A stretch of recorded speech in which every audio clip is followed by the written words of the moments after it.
सभी का फिर से स्वागत है मेरे चैनल आयुर्वेद रीना पर। आज हम देखने वाले हैं चाणक्य तंत्र का चैप्टर नंबर 6 जो कि होगा संधिगत रोग का पार्ट 2, जो कि एनसीआईएसएफ के पीडीएफ के हिसाब से ही है। संधिगत रोग पार्ट 2 इसके चैप्टर का ही नाम है ऐसा। इसमें भी आज हम पॉइंट जो देखने वाले हैं वो है फर्स्ट पॉइंट जो कि है नेत्रस्राव, मॉडर्न सीज को पूरा से कोरिलेट करते हैं, और सेकंड पॉइंट इसका है हाइपरलैक्टिमेशन। ये भी आज हम इसमें कंपेयर करने वाले हैं। चलिए बिना कोई टाइम वेस्ट किए स्टार्ट करते हैं। लर्निंग ऑब्जेक्टिव देखते हैं इसमें चैप्टर में क्या आया है। तो डिस्क्राइब संप्राप्ति ऑफ नेत्रस्राव, क्लिनिकल फीचर्स ऑफ पूयस्राव, कफस्राव, रक्तस्राव एंड पित्तस्राव, give account of clinical features of चिकित्सा सुधराव उपनाह। तो जो उपनाह है वो हमने पहले के वीडियो में कवर कर लिया है, तो वो वीडियो जरूर देखिए उपनाह का। आज हम नेत्रस्राव और हाइपरलैक्टिमेशन ये वीडियो में कवर करने वाले हैं। चलिए देखते हैं।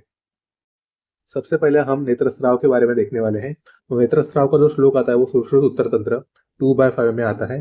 क्या है? दोष गत्वा संधिना अश्रु मार्गेन कनीना स्रावेम कुर्वन्ति, यानी कि जो दोष होता है, दूषित दोष, वो गत्वा संधि में यानी कि संधि में प्रवेश करते हैं। संधि में से जाकर वो अश्रु मार्ग से जाते हैं, अश्रु मार्ग से वो कनिनिका संधि में पहुंचते हैं और उसमें से स्राव निकलता है, स्रावम कुर्वन्ति। तो ये हो गया नेत्रस्राव का श्लोक। संधि न यानी कि क्या होता है? इन द जंक्शन, यानी कि जंक्शन में जाते हैं जो भी दूषित दोष होता है। फिर उसका स्रवण यानी कि सिक्रेशन कहाँ पर होता है, और वो सिक्रेशन पे सिम्टम्स जो रहते हैं वो अश्रु मार्ग से यानी कि लैक्रिमल डक्ट से वो पास करते हैं। लैक्रिमल डक्ट से वो कहाँ पर जाते हैं? तो वो कनिका संधि में जाते हैं।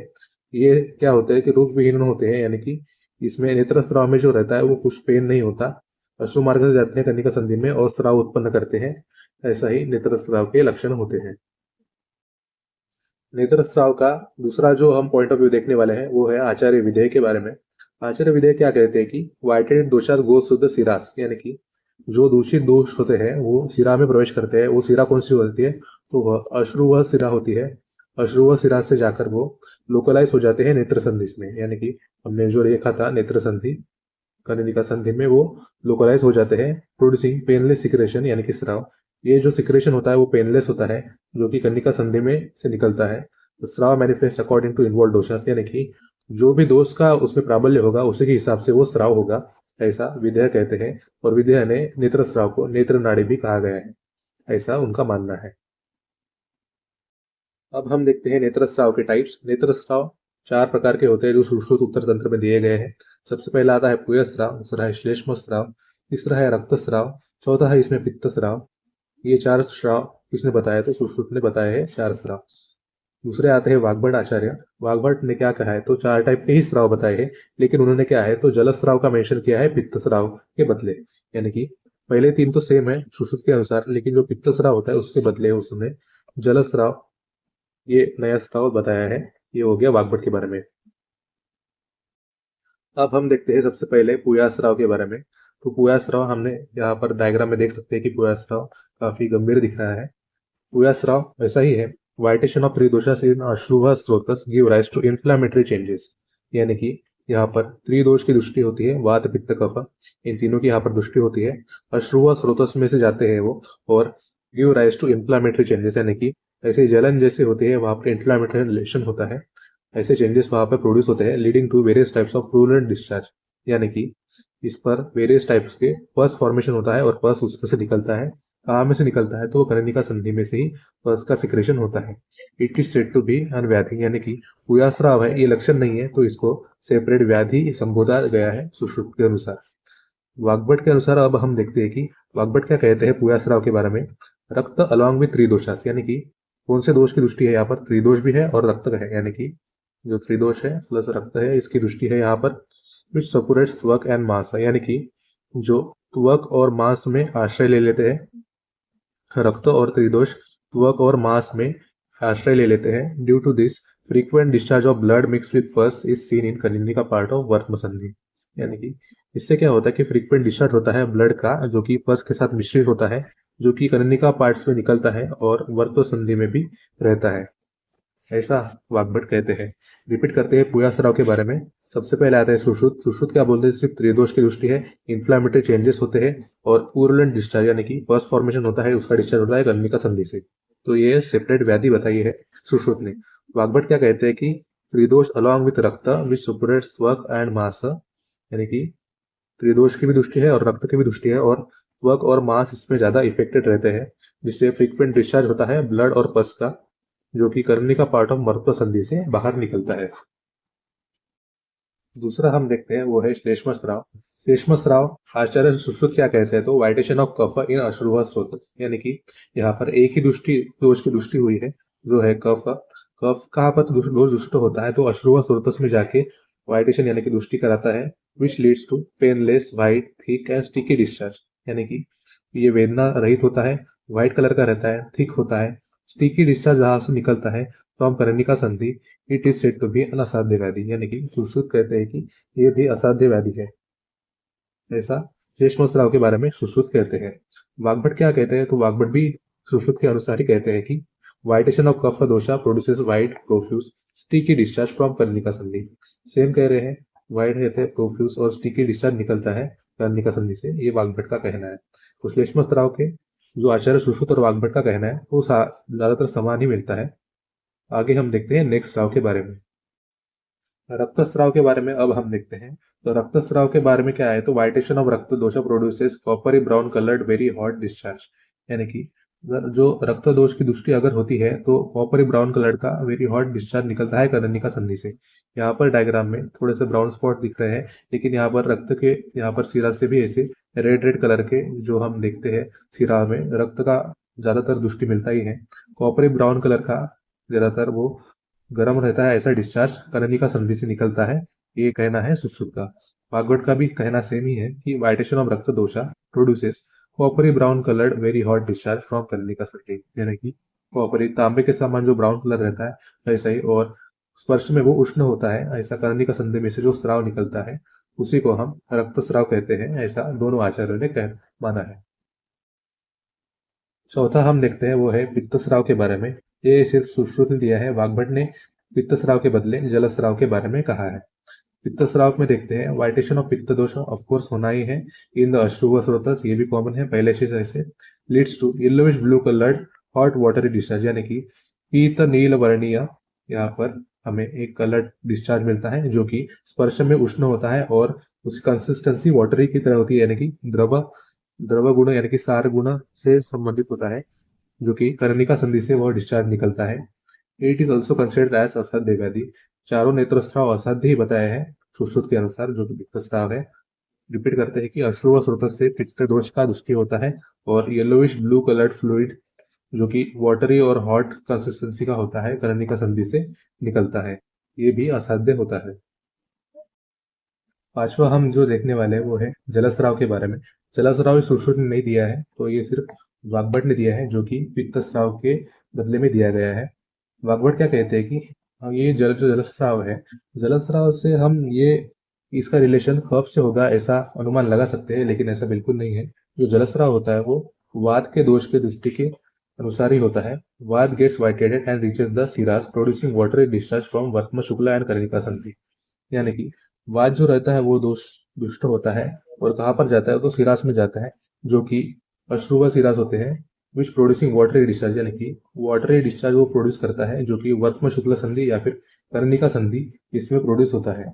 It is associated with pain redness and swelling in the eye, यानी कि जो जलस्राव से होता है वो पेन से रिलेटेड होते हैं, रेडनेस आंखों में आ जाती है और आंखों में सूजन भी आ जाती है, ऐसा वाग्भट कहते हैं।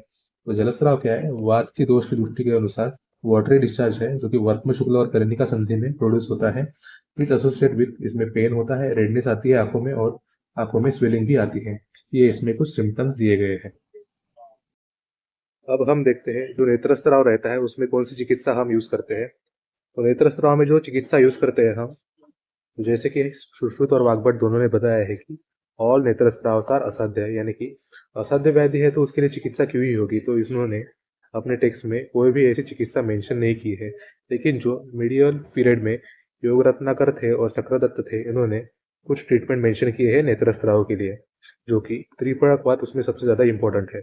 अगर हम त्रिपड़कवात और हनी एक साथ यूज करें तो हम कफर नेत्र रोग में इसको इस्तेमाल कर सकते हैं।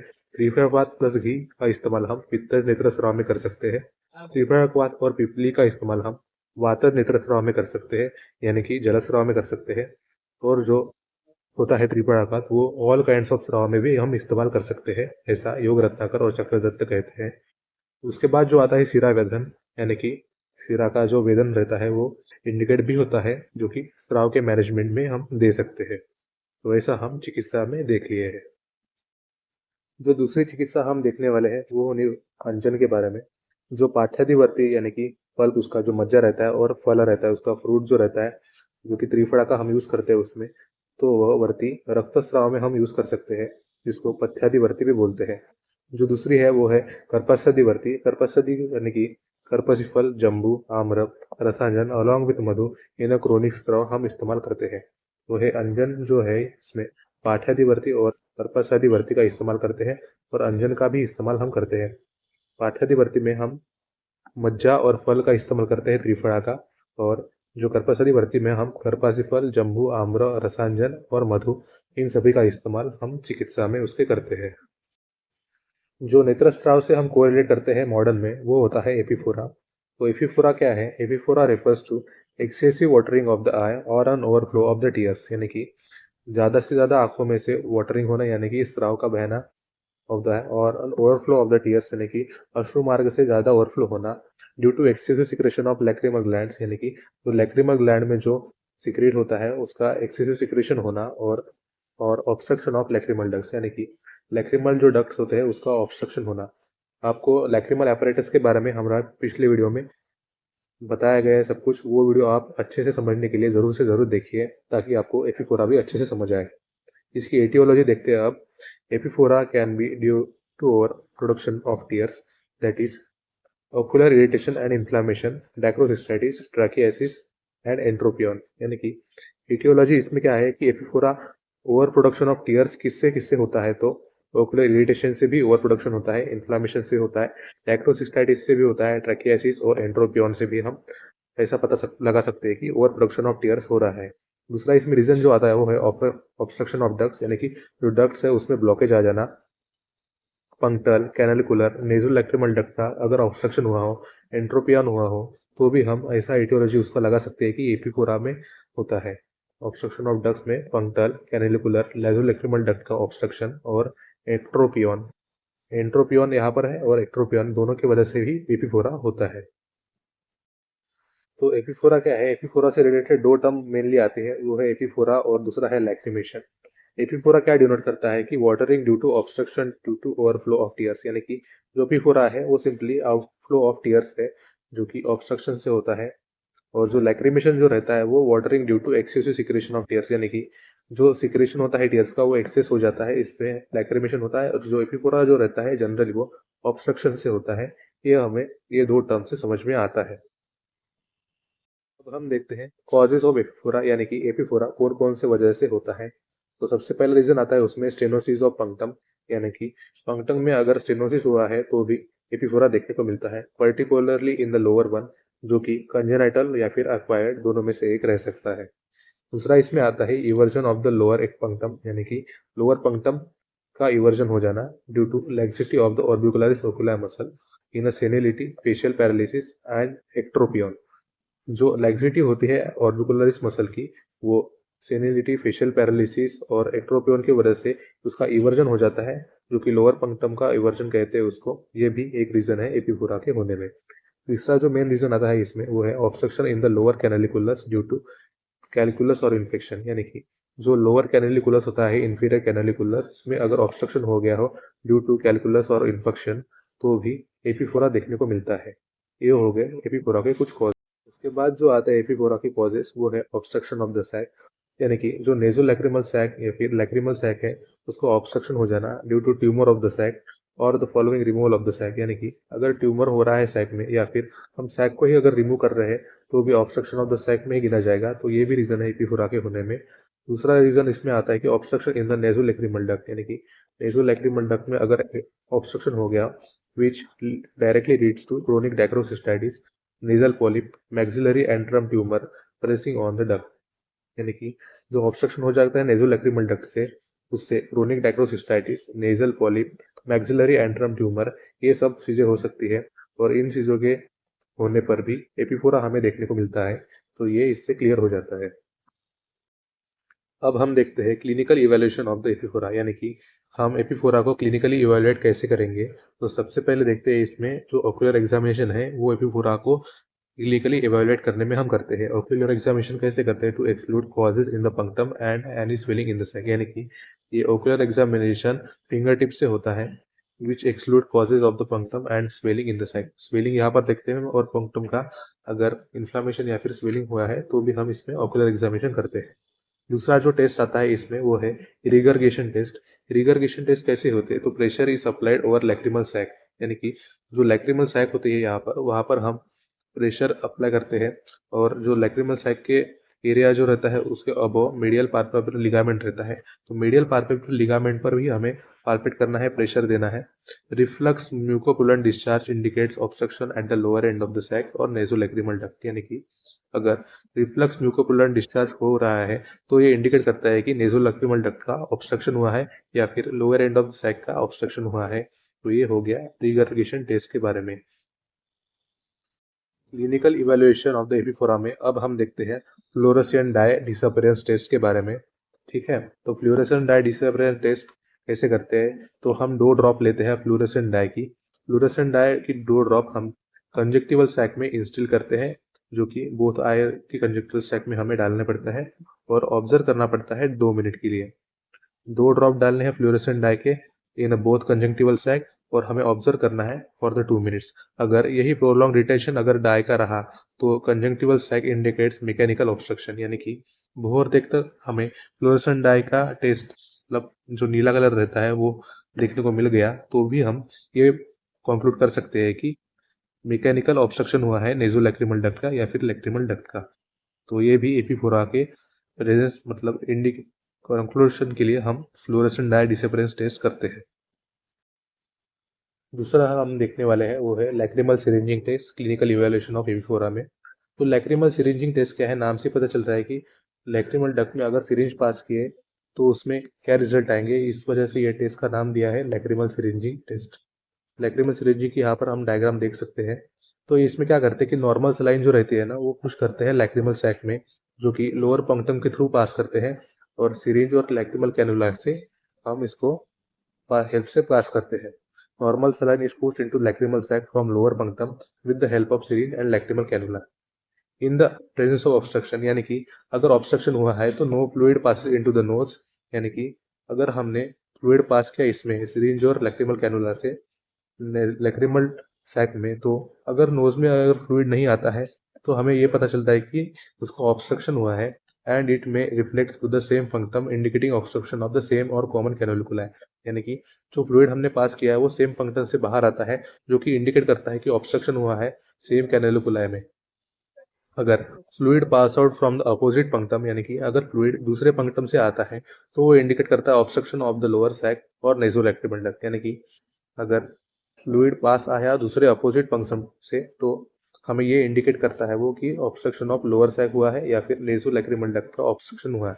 तो ये हो गया लैक्रिमल सिरिंजिंग टेस्ट के बारे में।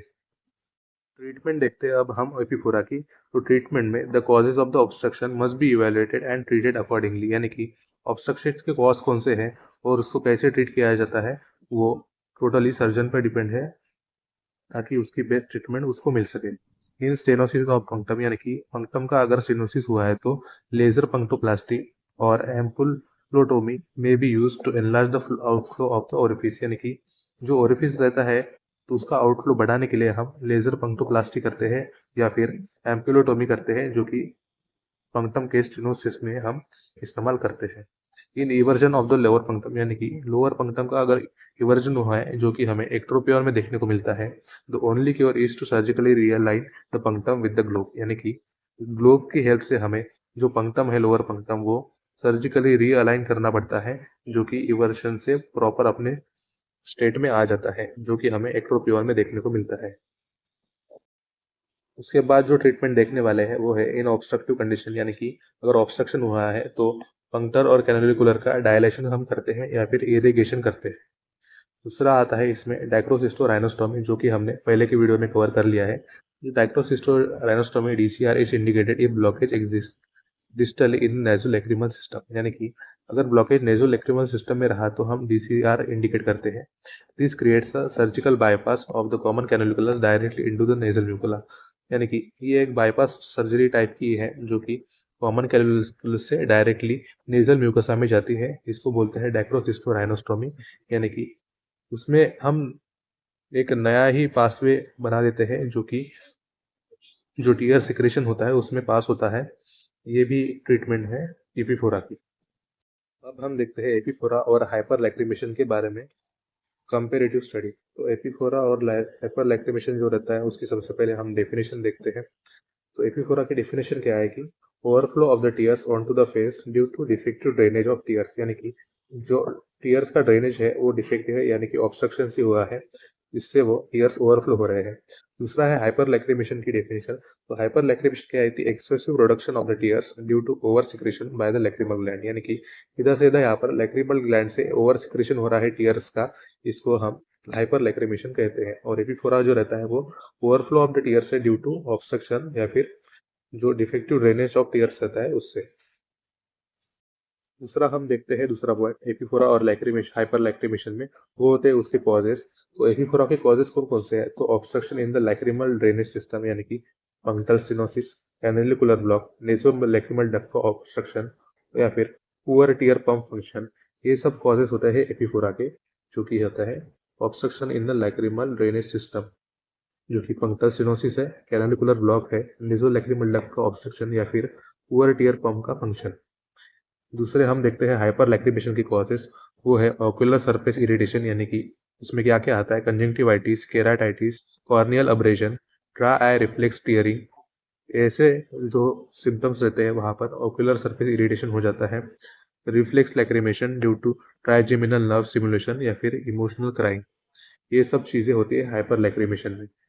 फिर से देखते हैं ऑक्यूलर सरफेस इरिटेशन, उसमें क्या आता है कि conjunctivitis, keratitis, corneal abrasion, dry eye reflex tearing, उसके बाद reflex lacrimation due to trigeminal nerve का ज़्यादा स्टिमुलेट होना, इमोशनल क्राइंग, ये सब आते हैं हाइपर लैक्रिमेशन में। एपीफोरा की पैथोफिजियोलॉजी अब हम देखते हैं। तो एपीफोरा की पैथोफिजियोलॉजी सिंपल है। टीयर सिक्रेशन इज नॉर्मल, यानी कि टीयर का सिक्रेशन नॉर्मल होता है, बट आउटफ्लो इज ब्लॉक, यानी कि जो पैसेज होता है वो ब्लॉक हो जाता है, ऑब्स्ट्रक्ट हो जाता है, जिससे टीयर अक्यूमुलेट होता है और स्पिल ओवर, यानी कि फेस पर आ जाते हैं। दूसरा जो हाइपर लैक्रिमेशन की पैथोफिजियोलॉजी है वो भी सिंपल है। जो कि टीयर ड्रेनेज होता है वो नॉर्मल रहता है, but secretion exceeds the drainage capacity, यानी कि इसका एक्सेसिव सिक्रेशन होता है टीयर ग्लैंड्स का, तो हम टीयर का ओवरफ्लो देखने को मिलता है हाइपर लैक्रिमेशन में। तो एपीफोरा की फीचर्स क्या है? तो इसमें क्या है, तो ड्रेनेज प्रॉब्लम है एक्चुअली, सिक्रेशन का कोई प्रॉब्लम नहीं है, यानी कि सिक्रेशन इसमें नॉर्मल है, लेकिन जो ड्रेनेज प्रॉब्लम है जो ऑब्स्ट्रक्शन वगैरह से होता है, तो ये एक एपीफोरा का की फीचर है। दूसरा जो हाइपर लैक्रिमेशन का की फीचर है वो सिक्रेशन का प्रॉब्लम है, ड्रेनेज का प्रॉब्लम नहीं है, यानी कि ड्रेनेज एकदम प्रॉपर है, लेकिन ओवर सिक्रेशन हो रहा है टीयर ग्लैंड का, इसलिए हम हाइपर लैक्रिमेशन उसको कहते हैं। तो आज हमने इस वीडियो में नेत्रस्राव, एपीफोरा और हाइपर लैक्रिमेशन दोनों को कवर कर लिया है। नेक्स्ट वीडियो जो हमारा होगा वो होगा कृमिग्रंथि यानी कि ब्लेफराइटिस के बारे में। तो ऐसे ही हमारे चैनल पर बने रहिए। आयुर्वेद अरीना को जरूर जरूर सब्सक्राइब कीजिए। वीडियो पसंद आया तो लाइक कीजिए और दोस्तों के साथ शेयर करना बिल्कुल ना भूलिए। Thank you for watching Ayurveda arena.